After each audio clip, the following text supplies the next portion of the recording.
Assalamualaikum warahmatullahi wabarakatuh.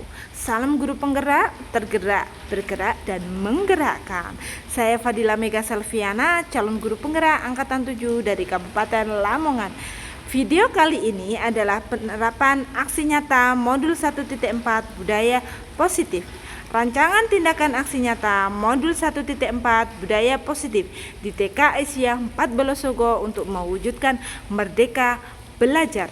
Latar belakang masalah budaya positif tumbuh karena pembiasaan positif melalui berbagai kegiatan yang disesuaikan dengan tingkatan usia perkembangan peserta didik.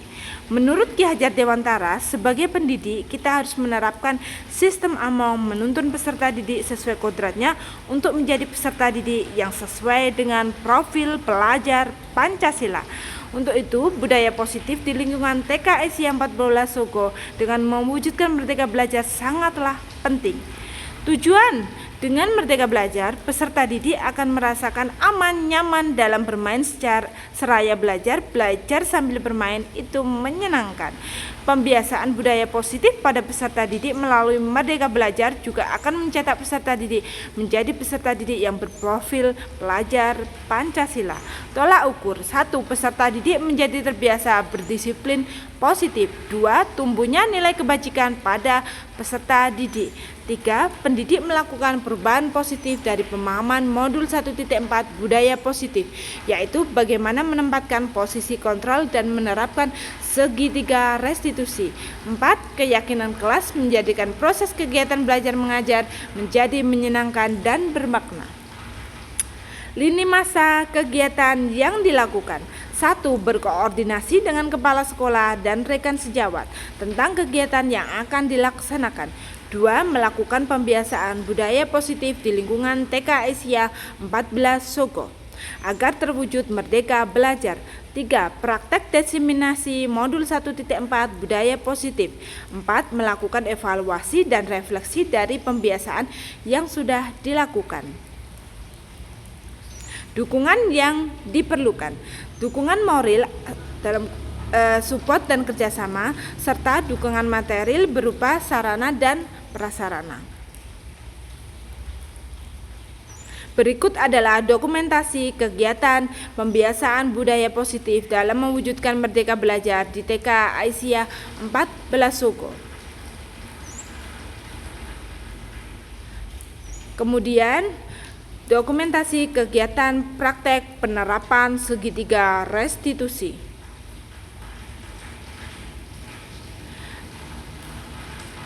Dan yang terakhir adalah dokumentasi kegiatan pembuatan keyakinan kelas di TK Aisyah 4 Belosogo.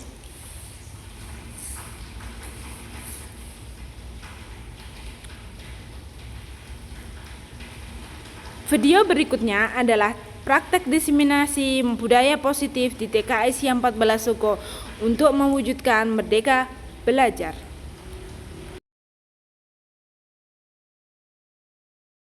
Assalamualaikum warahmatullahi wabarakatuh.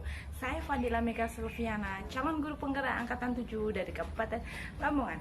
Hari ini saya akan melaksanakan praktek penerapan diseminasi Modul 1.4 Budaya Positif di lingkungan kerja gugus PAUD sesama rekan sejawat. Semoga acara hari ini berjalan lancar dan membawa kebermanfaatan. Terima kasih. Assalamualaikum warahmatullahi wabarakatuh. Waalaikumsalam warahmatullahi wabarakatuh. Bismillahirrahmanirrahim. Alhamdulillahirabbil alamin wa bihi nasta'in ala umuri dunya waddin. Wassalatu wassalamu ala asrofil anbiya'i wal mursalin sayyidina wa maulana Muhammadin wa ala alihi wa sahbihi ajmain, amma ba'du. Kepada yang terhormat Ketua Gugus PAUD, yang terhormat Kepala dan Guru TK, pertama-tama marilah kita panjatkan puji syukur kehadirat Allah Subhanahu wa Ta'ala, yang mana pada kesempatan pagi setengah siang ini kita dapat berkumpul dengan keadaan sehat walafiat. Salawat serta salam tak lupa kita haturkan kepada junjungan Nabi besar kita Muhammad Sallallahu Alaihi Wasallam, yang telah membawa kita dari zaman kegelapan menuju zaman yang terang benderang, yakni Arbinul Islam. Ibu-ibu yang saya hormati, saya di sini sebagai moderator akan membawakan susunan acara. Acara yang pertama yaitu pembukaan, acara yang kedua yaitu sambutan yang disampaikan oleh Ibu Fadilah Mega Selviana dari TK Aisyah 14. Yang ketiga yaitu penutup atau doa. Langsung saja sambutan dari Ibu Fadilah Mega Selviana dari TK Aisyah 14, kami persilahkan. Terima kasih sudah memberikan kesempatan untuk memberikan diseminasi modul 1.4 budaya positif. Di sini saya berdiri sebagai calon guru penggerak angkatan 7 dari Kabupaten Lamongan. Next, Pak. Langsung saja. Kalau tak kenal kan tak sayang. Nah, ini kan forumnya di sini kan Bugos. Jadi mungkin ada yang tidak kenal sama saya. Ada identitas saya. Di sini nama lengkap saya Fadilah Mega Selviana. Nama panggilannya Mega. Tempat tanggal lahir Lamongan 11 Juli 1990. Saat ini saya berusia 33 tahun. Kemudian saya berdomisili di Desa Sogor, Kecamatan Babat. Di situ ada nomor HP, ada email, ada akun YouTube serta TikTok saya. Barangkali ingin mengunjungi tugas-tugas saya di calon guru penggerak angkatan 7, bisa kunjungi YouTube dan TikTok saya. Next, Pak. Di sini Bu, kenapa kok kami saya ya, terutama saya mengadakan diseminasi modul 1.4 budaya positif? Karena saya nih sesuai capaian modul 1.4 bahwasanya kami calon guru penggerak angkatan 7 memberikan budaya positif atau ilmu transfer ilmu dari yang sudah saya dapatkan di guru penggerak angkatan 7 kepada guru-guru lain di lingkup Bugos tahun. Next. Kemudian capaian yang ingin dituju di sini adalah setelah menyelesaikan modul ini, saya diharapkan dapat menjadi guru penggerak yang mampu menjelaskan konsep budaya positif yang berdasarkan pada konsep perubahan paradigma, stimulus, respon ke teori kontrol, serta nilai-nilai kebajikan universal yang dijabarkan penerapannya pada modul 1.4. Next, Bu.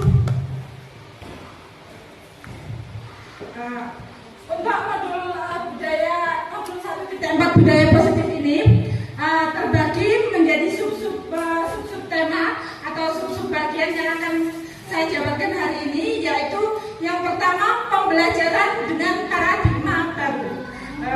Mungkin di sini ada yang sudah tahu tentang pembelajaran dengan paradigma baru. Apa mungkin sudah pernah mendengar tentang pembelajaran dengan paradigma baru? Ada yang mungkin sudah tahu tentang pembelajaran dengan paradigma baru? Pembelajaran dengan metode baru. Oh iya. Pembelajaran dengan paradigma baru dirancang berdasarkan prinsip pembelajaran yang terdiferensiasi, sehingga setiap peserta didik belajar sesuai dengan kebutuhan dari tahapan perkembangannya untuk mewujudkan profil pelajar Pancasila. Kira-kira sudah tahu tentang profil pelajar Pancasila? Belum tahu, hanya mendengar. Saat ini kurikulum kita mulai 2023 ini adalah kurikulum merdeka. Mungkin yang sudah sekolah penggerak mungkin sudah tidak asing karena sudah menerapkannya. Tapi bagi kita semua yang belum sekolah penggerak, mungkin suasana baru, teori baru yang akan insya Allah kita akan semua mengikutinya, yaitu kurikulum merdeka. Ikuti saya, mungkin bersama-sama ya kita menyanyikan tentang profil pelajar Pancasila. Pelajar Pancasila beriman dan bertakwa pada Tuhan Yang Esa dan berakhlak mulia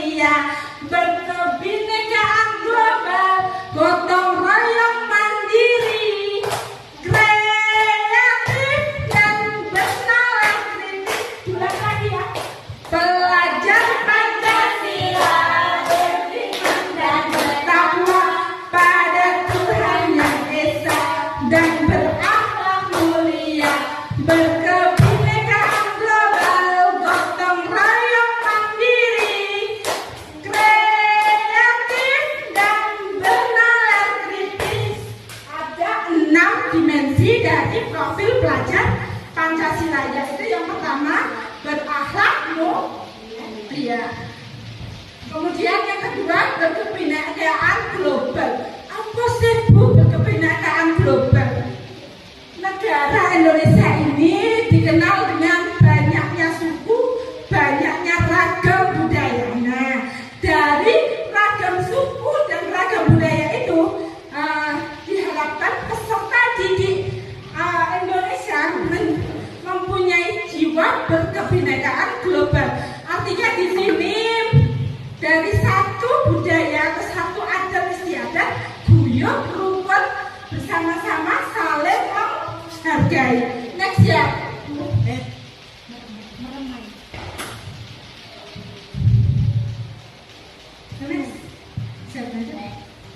Tentang disiplin positif. Nah, disiplin positif. Kira-kira kalau dengar kata disiplin positif, apa yang mungkin timbul di benaknya ibu-ibu semua? Disiplin positif. Konsep disiplin positif apa ya? Mungkin kalau sudah kenal kata-kata disiplin positif apa ya? Disiplin sing api-api ya. Disiplin sing api-api. Terus apa lagi Bu? Kalau berkaitan dengan disiplin, patuh, taat, disiplin positif. Nah, di sini di disiplin positif itu di modul 1.4 budaya positif ada yang namanya teori motivasi. Kemudian nanti ada yang namanya nilai-nilai kebajikan universal. Kemudian ada 5 posisi kontrol dan ada segitiga restitusi. Kemudian yang terakhir nanti ada 5 kebutuhan dasar. Jadi disiplin positif itu menurut teori kontrol atau teori pilihan dari Dr. William Glasser. Nah, di sini Anda tidak bisa mengontrol orang lain, hanya Anda yang bisa mengontrol diri sendiri. Nah, kemarin itu waktu saya melakukan pendampingan individu yang satu, itu ada salah satu pengajar praktek ya yang mengatakan jangan berusaha untuk mengontrol orang lain sebelum kita bisa mengontrol diri kita sendiri. Karena yang tahu diri kita sendiri itu ya diri kita sendiri. Sementara orang lain belum tahu, belum tentu kita bisa tahu tentang orang itu. Hanya mungkin kita bisa melihatnya dari luar saja. Kemudian di sini makna disiplin. Makna disiplin adalah belajar kontrol diri dengan menggali potensi kita agar tercapai tujuan mulia, yaitu sesuatu menjadi seseorang yang kita inginkan berdasarkan nilai-nilai yang kita hargai. Nah, dari makna disiplin di sini itu nanti berhubungan dengan nilai-nilai kebajikan universal. Kemudian semua perilaku itu memiliki tujuan. Apa sih semua perilaku kok memiliki tujuan? Nah, di sini ada yang dimaksud teori motivasi. Teori motivasi di sini satu untuk menghindari hukuman dan yang kedua untuk mendapatkan imbalan. Nanti mungkin dipelajari lebih lanjut di slide berikutnya. Kemudian yang ketiga adalah untuk menghargai diri sendiri. Untuk selanjutnya 5 posisi kontrol. 5 posisi kontrol juga ini nanti akan dijabarkan di slide berikutnya. Next saja Pak. Disiplin positif. Nah, itu tadi yang di awal ada disiplin positif. Makna disiplin positif yang dikemukakan oleh Ki Hajar Dewantara maupun oleh Diana dosen, di mana kedua pakar pendidikan mengartikan disiplin sebagai bentuk kontrol diri, yaitu belajar untuk mengontrol diri sendiri agar dapat mencapai suatu tujuan mulia. Disiplin adalah sesuatu yang dilakukan seseorang terhadap orang lain untuk mendapatkan kepatuhan. Kita cenderung menghubungkan kata disiplin dengan ketidaknyamanan. Pernah nggak dengar murid kita atau peserta didik kita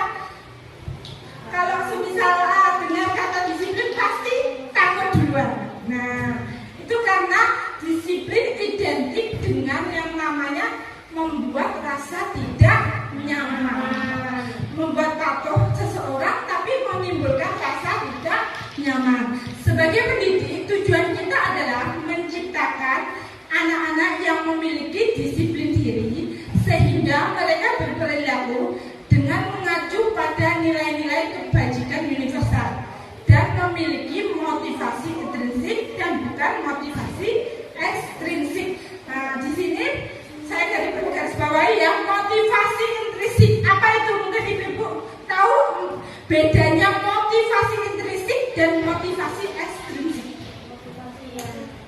Dari dalam diri. Motivasi intrinsik itu berasal dari dalam diri kita karena timbul kesadaran dari dalam diri kita. Sementara motivasi ekstrinsik karena sugesti atau dari orang lain. Disiplin positif merupakan salah satu cara penerapan disiplin yang bertujuan untuk menumbuhkan kesadaran serta memperdayakan anak untuk melakukan sesuatu tanpa mengharap imbalan, ancaman maupun hukuman. Silakan di next slide-nya. Sekarang teori kontrol atau teori pilihan. Menurut Dr. William Glasser, Dr. William Glasser dalam teori kontrol atau teori pilihan mengusulkan bahwa manusia mampu mengendalikan diri atau kontrol perilaku seseorang hanya dapat dikendalikan oleh dirinya sendiri. Itu yang seperti yang saya jelaskan di awal ya. Otak dan pikiran kita memungkinkan kontrol perilaku dari dalam dirinya. Teori pilihan ini berasal dari paradigma kognitif yang mengusulkan bahwa meskipun dunia luar mempengaruhi kita, kita adalah salah satunya yang bertanggung jawab atas tindakan kita sendiri. Kalau di TK ya, itu ada 6 aspek perkembangan. Nah, 6 aspek itu menyangkut salah satunya adalah kognitif. Di mana kognitif ini kalau melihat perkembangan anak TK berkaitan dengan apa Ibu kalau kognitif? Berkaitan dengan cara memecahkan masalah, terus kemudian memunculkan ide-ide baru, itu masuk di kognitif. Lingkungan di sekitar kita hanya menyediakan input. Nah, hal tersebut ditafsirkan sebagai reaksi dengan cara tertentu sesuai dengan pilihan yang diambil. Dengan demikian, teori pilihan mengasumsikan bahwa kita mampu mengendalikan pikiran dan tindakan kita sendiri serta mampu mempengaruhi emosi dan fisiologi kita. Silakan dilanjut. Nah, kemudian di sini tentang motivasi perilaku. Sebelum kita lanjut ke motivasi perilaku, langkah baiknya kita harus bikin dulu, kita senam dulu biar tidak stres. Ya, siap. Halo. Semangat pagi.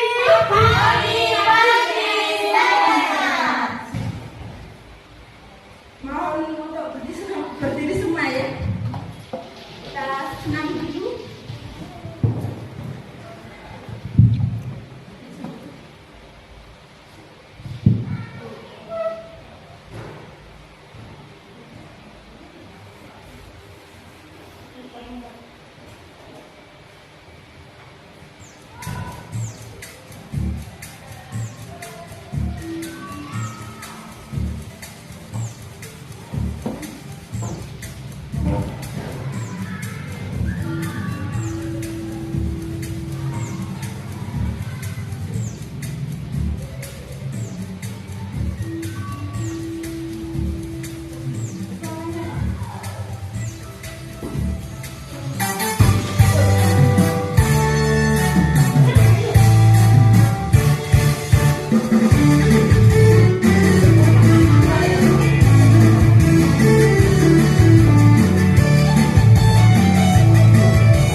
ya.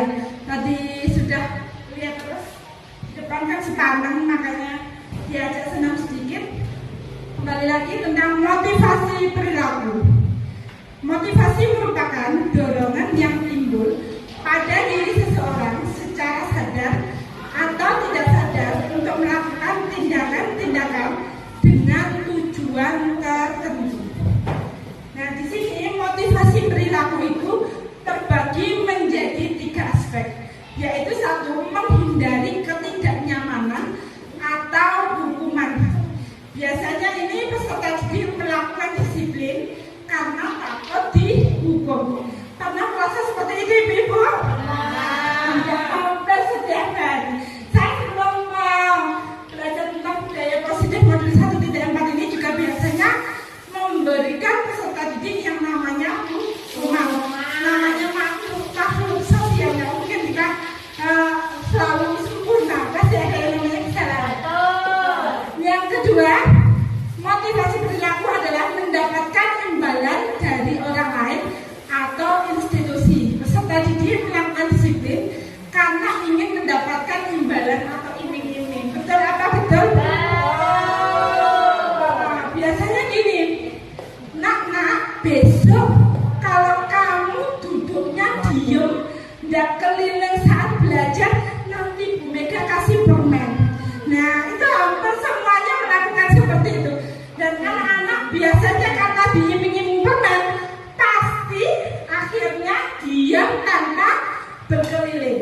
Tapi ketika keesokan harinya kita tidak memberikan permen, atau mungkin guru lain di kelas kita yang mengajar, pasti anak-anak kembali berkeliling karena anak-anak mendapatkan imbalan itu ketika kita menjanjikan anak-anak untuk ketika disiplin. Nah, yang ketiga, menghargai nilai-nilai kebajikan dirinya. Jadi peserta didik melakukan disiplin diri karena sadar akan nilai kebajikan dirinya. Berarti ini termasuk di motivasi intrinsik. Jadi motivasi yang timbul dari dalam diri anak tersebut. Kemudian silakan dilanjut. Nah, di sini tentang konsep disiplin dengan identitas gagal. Yang pertama adalah hukuman dan yang kedua penghargaan. Nah, sekarang di sini saya tanya dulu, Bu, kira-kira bedanya hukuman dan penghargaan itu apa ya? Hukuman dan penghargaan. Hukuman itu bersifat fisik, menyakiti. Iya betul, hukuman menyakiti bersifat ke fisik, langsung ke fisik. Sementara penghargaan apa ya, Bu? Reward penghargaan. Reward penghargaan. Nah, ranking kalau di TK sering adanya lomba dapat juara. Hukuman yang pertama memang identitasnya yaitu 1, menyakitkan. Jadi hukuman tidak terlepas dari rasa menyakitkan. Kemudian kalau sudah merasa sakit berarti anak akan merasa tidak nyaman. Nah, yang ketiga, peserta didik menjadi takut. Nah, kalau sudah sakit, sudah nyaman, anak-anak menjadi takut. Jangankan kita sudah kasih permen atau kasih makanan. Kalau anak sudah takut, pasti dia akan memilih untuk diam. Kemudian hukuman itu sifatnya memaksa. Jadi antara satu pihak. Yang kemudian yang kelima, peserta didik menyembunyikan kesalahan. Jadi ketika kita peserta didik melakukan kesalahan, bagaimana caranya ya agar saya tidak diketahui sama Bu Mega? Nanti takutnya saya diberikan hukuman atau dijatuhi hukuman. Nah, dari situ karena hukuman yang diberikan, anak akan merasa menyembunyikan kesalahannya. Berarti anak belajar untuk berbohong. Kemudian yang keenam, peserta didik menjadi rendah diri. Apa maksudnya rendah diri? Minder, menutup dirinya sendiri dari sesuatu. Anak yang minder harusnya dia berani karena hukuman anak menjadi rendah diri. Kemudian penghargaan di sini 1, tidak efektif. 2, merusak hubungan. Yang ketiga, mematikan kreativitas.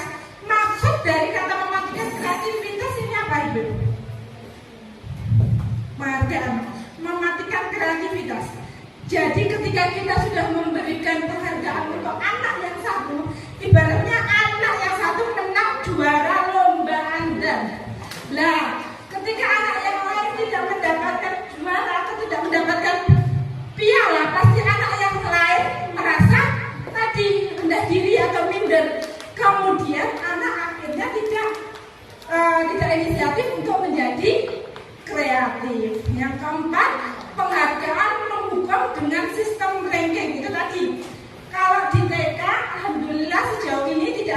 rankingan.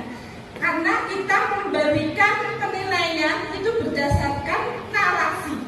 Nah, deskripsi atau narasi yang kemudian ketika lomba, nah rata-rata ketika lomba anak TK meskipun ada juara 1, 2, dan 3, biasanya tetap ada yang namanya piala piala motivasi atau semuanya dapat reward. Nah, akhirnya anak akan tidak mendapatkan apa itu tadi sistem perankingan. Yang kelima, merampas hak menghargai dirinya sendiri. Jadi karena penghargaan anak untuk itu merasa dirinya tidak dihargai. Kemudian konsep disiplin dengan identitas sukses. Yang pertama konsekuensi dan yang kedua kesalahan. Loh, kesalahan di sini kenapa kok masuk identitas sukses, Ibu? Karena di sini kesalahan yang pertama peserta didik akan bertanggung jawab untuk perilakunya. Dari belajar dari kesalahan, peserta didik akan bertanggung jawab dan memperbaiki kesalahan agar tidak terjadi di masa yang akan datang. Jadi makanya di sini kesalahan menjadi identitas sukses dari disiplin. Kemudian yang kedua, fokus pada pemecahan masalah. Nah, yang ketiga, peserta didik menghormati dirinya sendiri. Yang keempat, teori kontrol. Dan yang kelima, peserta didik bersemangat memperbaiki kesalahan. Dari poin 1, ini akan berhubungan ke semua poin termasuk poin 2, 3, 4, dan 5. Konsekuensi. Yang pertama, penguatan jangka pendek. Bu, kira-kira apa ya konsekuensi itu? Konsekuensi. Konsekuen.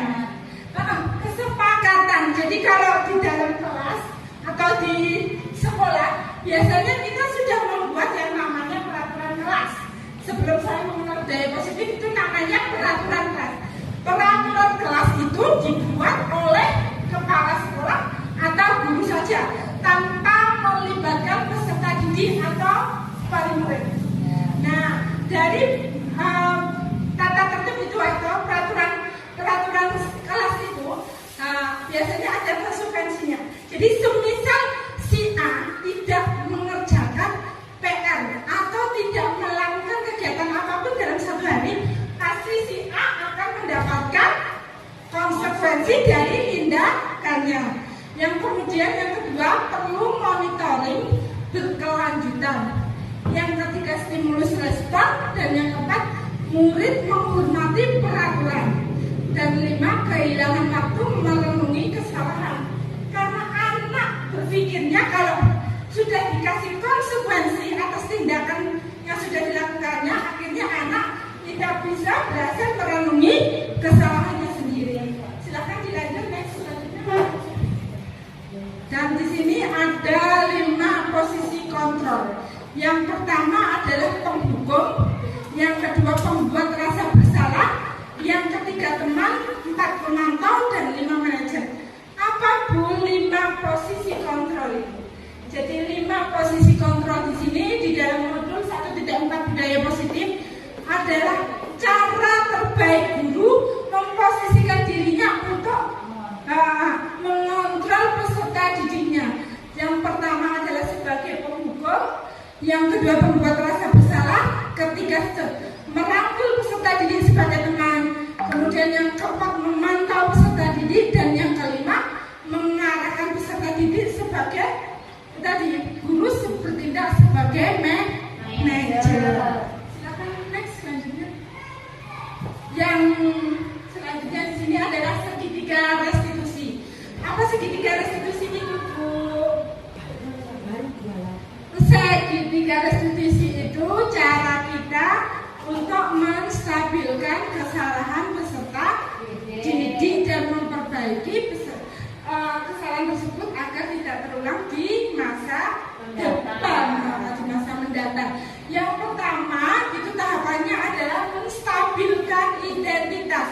Kita semua akan melakukan hal terbaik yang bisa kita lakukan. Yang kedua, validasi tindakan yang salah. Kita sebut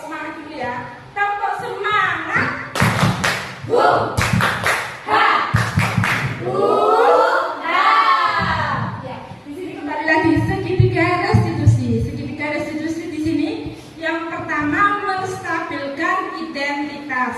Kita semua akan melakukan hal terbaik yang bisa kita lakukan. Kemudian yang kedua, validasi tindakan yang salah. Semua perilaku memiliki alasan. Yang ketiga, menanyakan keyakinan. Kita semua memiliki motivasi internal.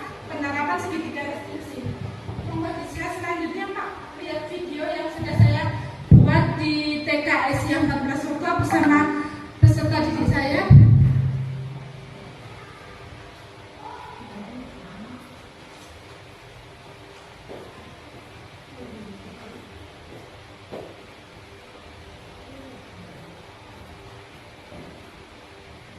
Ini adalah penerapan demonstrasi kontekstual penerapan segitiga restitusi di DKS yang 14 Ruko.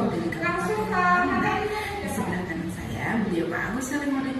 Mereka bisa kembali pada kelompok mereka dengan karakter yang lebih kuat. Lanjut saja. Nah, nanti ada narasi kemudian video tentang penerapan segitiga restitusi. Apa yang kamu butuhkan? Menanyakan Video ini sudah saya unggah di akun YouTube saya, Fadilah Mega Selviana. Monggo para nanti ada waktu lengkap bisa melihat video saya. Kasus satu di sini ada peserta didik Ananda Karina TKB dari TKS 14 Solo. Pada hari itu Ananda datang dengan sangat lambat, sekitar pukul 8 pagi. Padahal saat itu acara di TK itu sudah akan mulai pembukaan. Sudah pula, namun Ananda belum terlihat hadir bersama teman-teman.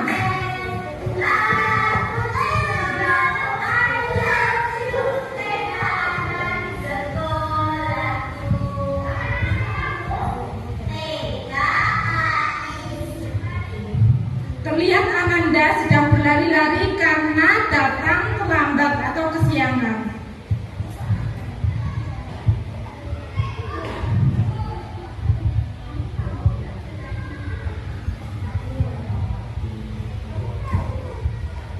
Ini adalah validasi tindakannya. Jadi menstabilkan identitas dari segitiga restitusi. Tahapan yang pertama adalah menstabilkan identitas.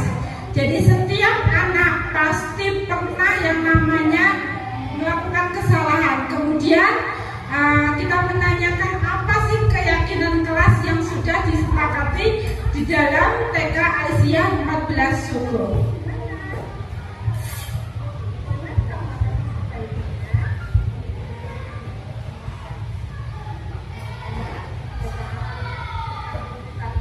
Di sini saya terlihat saya sedang menanyakan atau memvalidasi tindakan Ananda Karim, mengapa saat itu Ananda datang terlambat.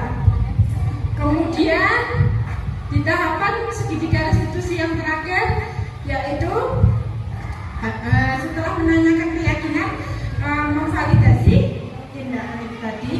Kemudian di kasus 2 di sini terlihat saat jam pelajaran sudah berlangsung, Ananda Kaila terlihat sedang mengganggu temannya yang bernama Ananda. Kamis 19 Desember 2022, anak kelompok A di TKS yang 14 Suko belajar tentang cocok, menempel, dan mewarnai.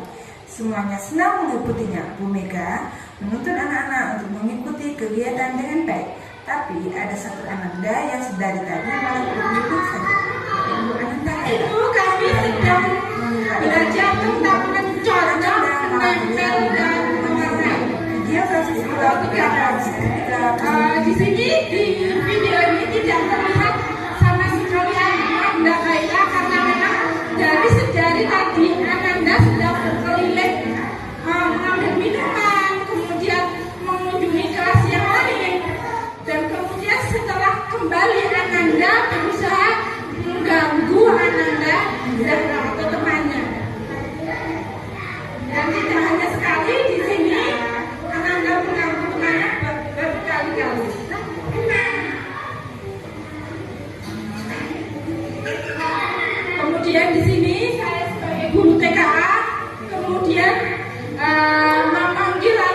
Kaila untuk menanyakan keyakinan kelas yang sudah dibuat.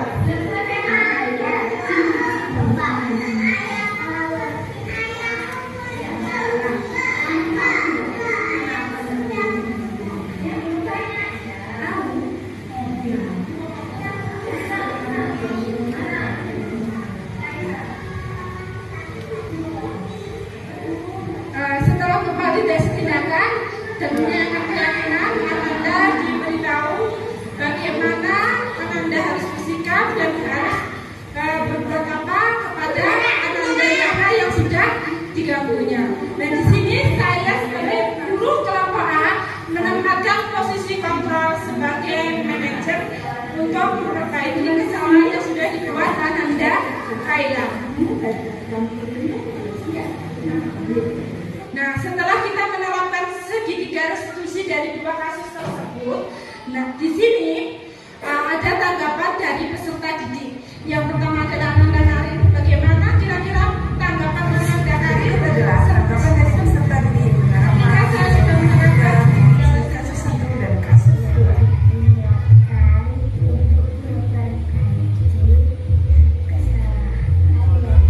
Ya, Ananda merasa senang karena Ananda hanya diminta untuk memperbaiki kesalahan dan tidak diminta tidak mengulanginya lagi. Kemudian di sini ada tanggapan dari peserta didik Ananda Kaila, yaitu Kemarin saya jalan sama Zahra, saya kira semoga Anda marah. Tapi ternyata bisa memberikan benar mengharapkan saya untuk memperbaikinya. Terima kasih teman-teman. jadi segitiga restitusi di sini itu adalah cara kita sebagai pendidik untuk memperbaiki kesalahan peserta didik.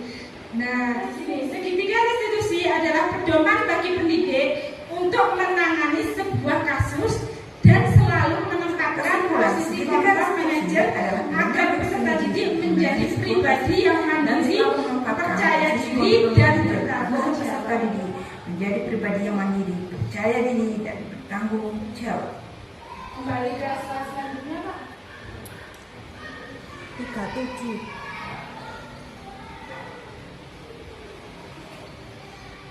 Langsung aja yang sudah dilewati. Bagaimana pembentukan keyakinan kelas dari penerapan segitiga restitusi tadi? Saya sudah menyeratkan bahwa adanya keyakinan kelas, jadi menstabilkan identitas, kemudian menanyakan keyakinan. Apa sih keyakinan kelas? Bedanya apa dengan peraturan kelas? Monggo, barangkali ada yang menjawab apa bedanya peraturan kelas dan keyakinan kelas? Kalau peraturan, iya mengikat kalau peraturan. Tapi kalau keyakinan atas dasar kesadarannya masing-masing bersama. Yang pertama lebih abstrak dari peraturan. Kemudian yang kedua berupa pertanyaan universal. Yang ketiga dibuat dalam bentuk positif. Yang keempat sedikit saja agar mudah diingat. Yang kelima sesuai dengan kondisi kelas atau sekolah agar mudah diterapkan. Yang keenam melibatkan semua warga sekolah. Jadi dalam pembentukan keyakinan kelas tidak hanya saya sebagai pendidik yang berhak untuk mengambil keputusan, tapi juga warga sekolah, di mana ada peserta didik, ada guru lain, dan ada kepala sekolah beserta ikatan wali murid. Dan di sini sedikit saja agar mudah diingat. Kira-kira kalau untuk di TK apa sih yang bisa kita buat di dalam keyakinan kelas? Yang pertama mungkin tidak mengganggu teman. Kemudian apa lagi yang bisa dibuat dari keyakinan kelas untuk yang di TK? Selain mengganggu teman, harus saling berbagi. Karena dari sejak dini kita harus mengajarkan anak bagaimana caranya untuk berbagi dan menghargai terhadap sesama. Kemudian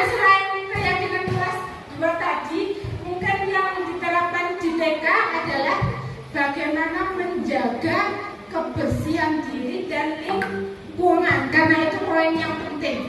Silakan slide selanjutnya.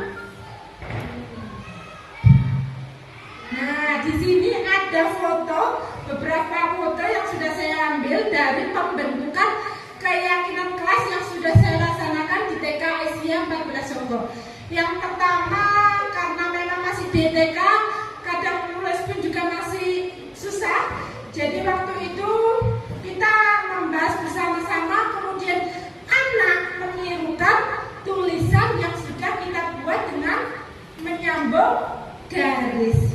Jadi huruf-huruf itu sudah kita buat dengan titik-titik, kemudian anak menebali atau menyambung garis.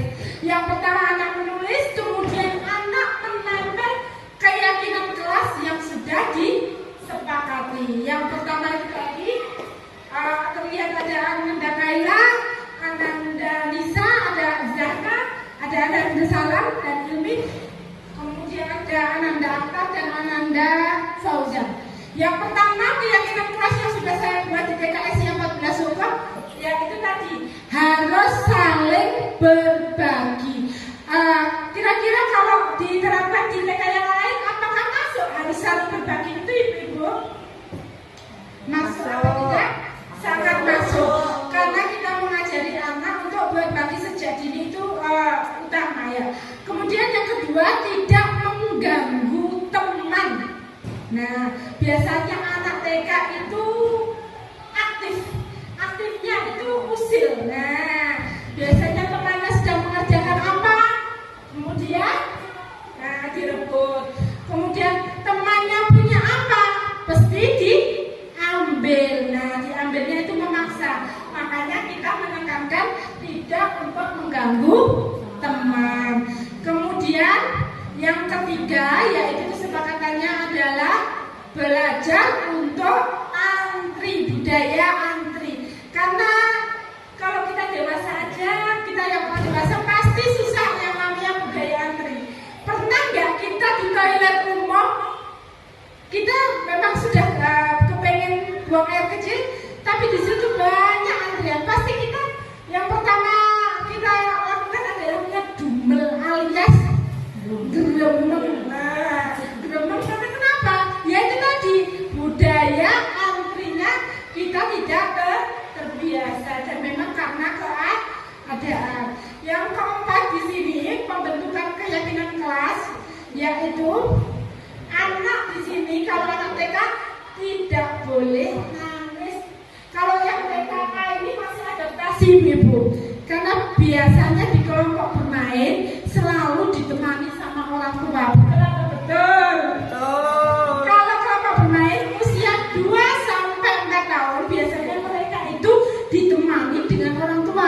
Kemudian beranjak ke TK, apalagi TKan, kalau tidak ditemani sama orang tua pasti akan nangis. Nah, di sini kita buat kesepakatan bersama-sama bahwasanya tidak boleh menangis saat berpisah dengan orang tua, dengan tujuan dan maksud bahwa anak belajar untuk mandiri. Dan mandiri itu tadi kembali ke profil belajar Pancasila.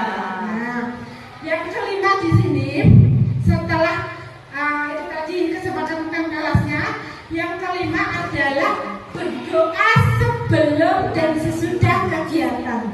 Kenapa saya menerapkan berdoa sebelum dan sesudah kegiatan? Kembali yang tadi, yaitu berakhlak mulia. Jadi cerminan dari akhlak mulia, yaitu anak-anak harus berdoa sebelum dan sesudah kegiatan, baik sebelum makan maupun sesudah makan, kemudian sebelum belajar dan sesudah belajar.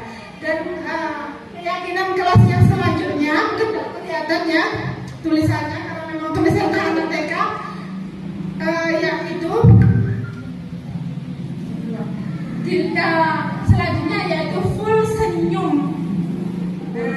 Kalau anak TK, kalau moodnya sudah jelek otomatis wes macucu, wes macucu, wes ngamuk-ngamuk, dicedeki gurune emas, dicedeki koncone emas. Nah, di sini saya membuat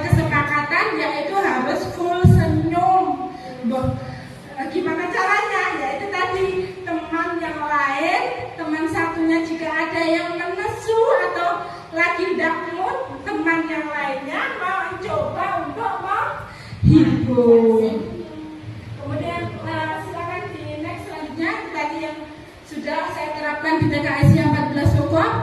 Kemudian kebutuhan dasar manusia. Kebutuhan dasar manusia itu ada apa aja Ibu? Yang pertama bertahan hidup. Kalau orang Jawa menyebutnya sandang, pangan, papan. Berarti apa? Sandang pakaian, papan berarti tempat tinggal, Pangan. makanan, minuman. Nah, yang kedua kebutuhan kasih sayang dan rasa diterima. Maksudnya ini gimana Ibu? Kok kebutuhan kasih sayang dan rasa diterima? Disayangi. Diperhatikan, disayang. Apalagi ini berkaitan dengan anak TK dan ini lingkupnya gugus PAUD. Jadi penting sekali kita sebagai pendidik anak usia dini memperhatikan tentang kebutuhan kasih sayang dan rasa diterima. Jika anak mendapatkan kasih sayang dan yang berlebih dari kita sebagai pendidik, anak akan merasa diterima dan dihargai. Kemudian yang ketiga yaitu penguasaan, mampu berarti. Penguasaan kita mampu atas ilmu. Kemudian selain itu ada lingkungan, kita juga mampu belajar dari lingkungan. Yang keempat, kebebasan. Kebebasan ini tidak hanya kita bebas untuk melakukan sesuatu enggak, tapi kita juga bebas untuk berpendapat. Nah, anak TK biasanya itu kan kalau kita sedang pembukaan atau biasanya kita sedang ada yang namanya bercerita, anak-anak biasanya, Bu, aku kemarin tuh kesini, aku kemarin jalan-jalan ke sini. Nah, di sini kita perlu memperhatikan kebutuhan dasar manusia, yaitu poin 4 tentang kebebasan. Kalau anak bebas untuk berpendapat, berekspresi dari dalam dirinya masing-masing. Kemudian yang kelima, kesenangan. Penting sekali, ini adalah poin yang terpenting dari kebutuhan dasar manusia, terutamanya untuk anak usia dini, yaitu kesenangan. Jadi mood anak atau rasa senang anak, kalau anak merasa senang, pasti dalam satu hari belajar dari jam 7.30 pagi sampai jam 10 pasti akan mengikutinya dengan baik. Anak akan selalu gembira dan dengan senang hati tanpa kita minta, tanpa kita obrak Ibu. Jadi kalau anak merasa senang sudah dari rumah, pikirannya sudah senang, kemudian kita pagi gurunya menyambut dengan ekspresi juga yang senang, pasti anak juga akan terus merasakan senang. Monggo slide selanjutnya. Konsep disiplin dengan pendekatan restitusi. Apa itu restitusi, Ibu? Restitusi adalah proses menciptakan kondisi bagi murid untuk memperbaiki kesalahan mereka, sehingga mereka bisa kembali pada kelompok mereka dengan karakter yang lebih kuat. Restitusi juga merupakan proses kolaboratif yang mengajarkan murid untuk mencari solusi untuk masalah yang mereka hadapi dan membantu murid berpikir tentang orang seperti apa yang mereka inginkan dan bagaimana mereka harus memperlakukan orang lain. Dari sini restitusi ini menurut Gosel tahun 2004. Selanjutnya, ciri-ciri restitusi. Restitusi bukan untuk menebus kesalahan, namun untuk belajar dari kesalahan yang sudah dilakukan dan memperbaiki hubungan. Restitusi itu tawaran, bukan paksaan. Restitusi menuntut untuk melihat ke dalam diri. Restitusi mencari kebutuhan dasar yang mendasari tindakan. Restitusi diri adalah cara yang paling baik. Restitusi fokus pada karakter, bukan tindakan. Dan restitusi fokus pada solusi. Di sini restitusi juga mengembalikan murid yang berbuat salah pada kelompoknya. Nah, apakah perbedaan antara hukuman, konsekuensi, dan restitusi? Tadi di awal kita sudah belajar tentang hukuman. Kira-kira hukuman apa? Hukuman tadi menimbulkan rasa. Konsekuensi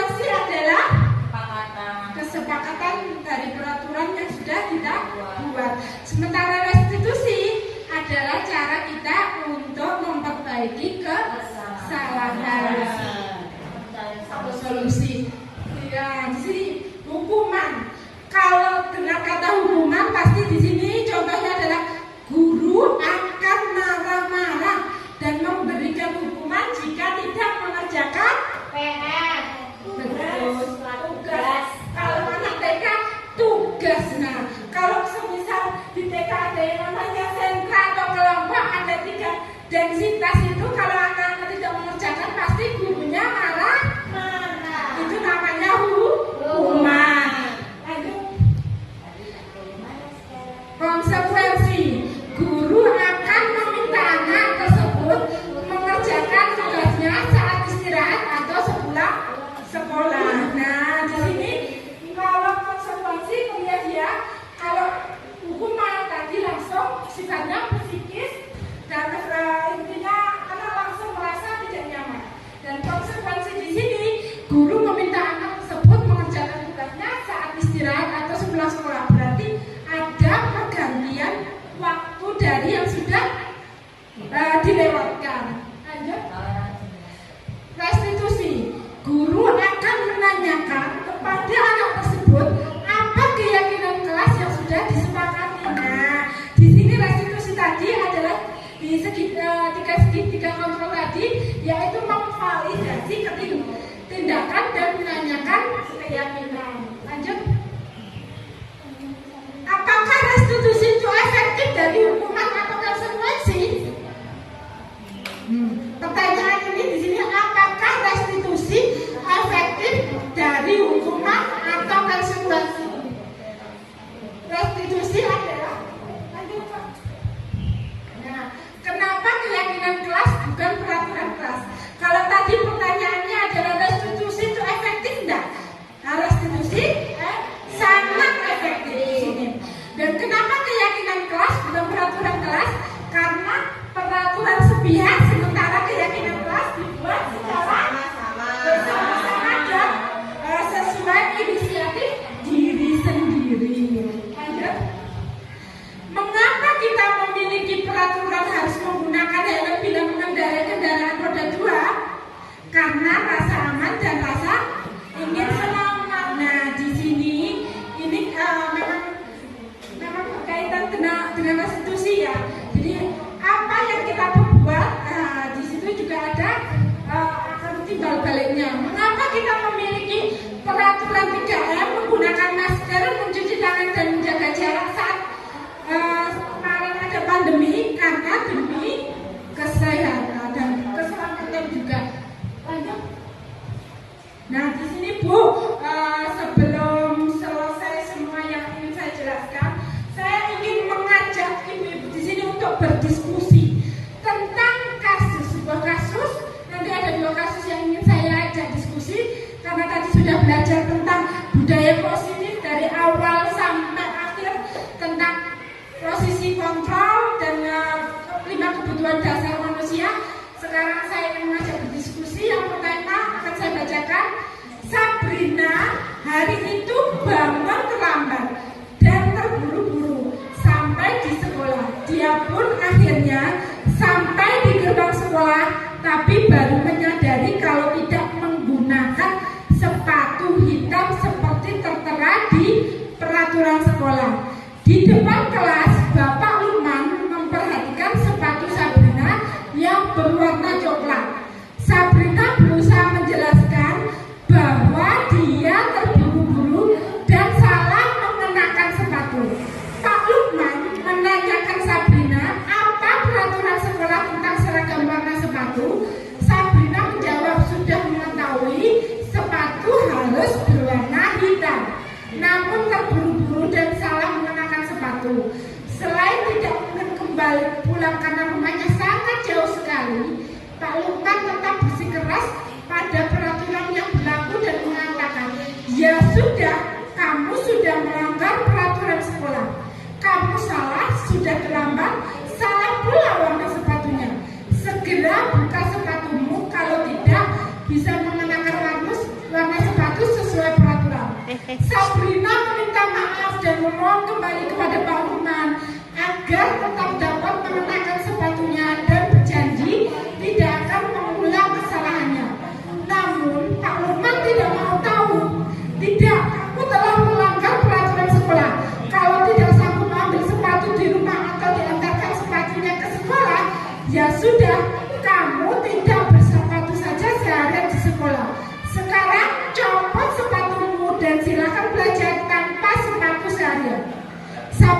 pun dengan berat hati mencopot sepatunya dan memberikan kepada Pak Lukman. Seharian dia tidak berani berkeliling sekolah karena malu dan lebih banyak berdiam diri di kelas tanpa alas sepatu. Halo. Hai. Halo. Kasus yang sudah saya bacakan di sini, kira-kira posisi kontrolnya Pak Lukman itu apa ya ibu-ibu? Dari 5 posisi kontrol tadi, yang pertama posisi kontrol tadi adalah penghukum, kemudian pembuat merasa bersalah, yang ketiga teman, yang keempat pemantau, dan yang kelima manajer. Kira-kira Pak Lukman ini termasuk yang mana ya ibu-ibu? Penghukum. Pak Lukman penghukum. Kira-kira yang menjadi kata Kalimat. kalimat yang mana yang mendasari kalau Pak Lukman ini seorang penghukum? Pulang ke rumah itu disuruh dan pulang ke rumah jauh sekali padahal. Kalau tidak bisa mengenakan warna sepatu sesuai, silakan belajar tanpa sepatu seharian. Dan akhirnya Sabrina tidak berani berkeliling sekolah seharian karena malu. Tapi kira-kira kalau ini membuat orang menjadi merasa bersalah bagaimana ibu-ibu? Karena di sini Bapak Lukman ketika Sabrina sudah menjelaskan, tapi Pak Lukman tetap saja tidak mau mendengarkan Sabrina. Malah justru di sini Pak Lukman tetap bersikeras pada peraturan yang berlaku dan mengatakan ya sudah, kamu sudah melanggar peraturan sekolah. Berarti di sini kan ada konsekuensi yang harus diikuti Sabrina tentang peraturan kelas. Bagaimana ibu? Apakah ini membuat rasa bersalah atau sebagai seorang penghukum? Kira-kira? Karena masuk dua-duanya ya ibu. Menghukumnya karena bersifat psikis dan langsung itu tadi. Sabrina tidak dibolehkan untuk mengenakan sepatu seharian. Tapi sebagai pembuat rasa bersalah, Pak Lukman tetap bersikeras pada peraturan yang sudah berlaku. Itu saja yang mungkin bisa saya sampaikan tentang modul 1.4 budaya positif di hari ini. Semoga bermanfaat. Barangkali ada pertanyaan, monggo Ibu Moderator bisa membantu. Ibu, monggo kalau ada pertanyaan bisa langsung dijawab oleh Ibu Mega.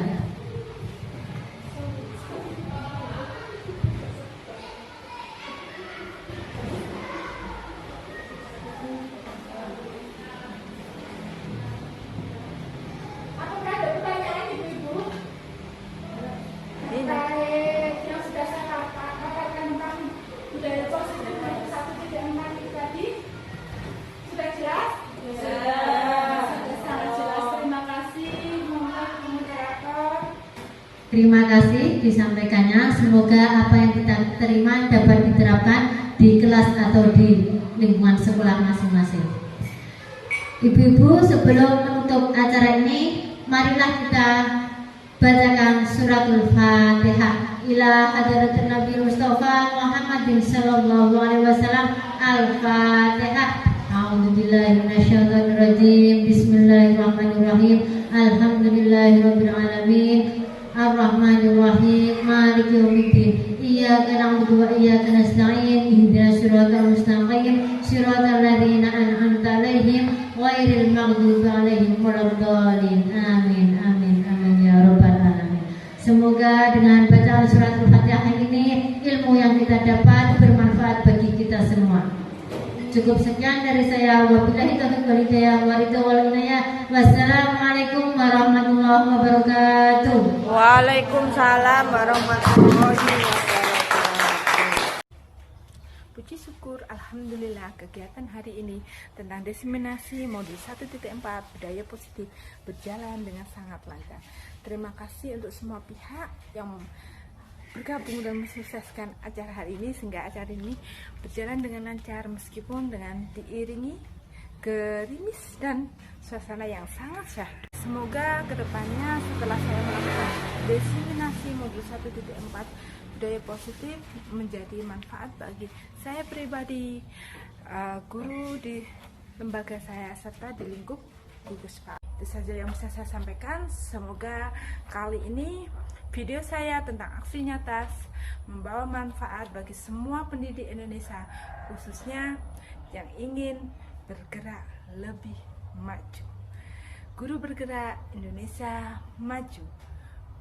Bergerak dengan hati, pulihkan pendidikan. Wassalamualaikum warahmatullahi wabarakatuh.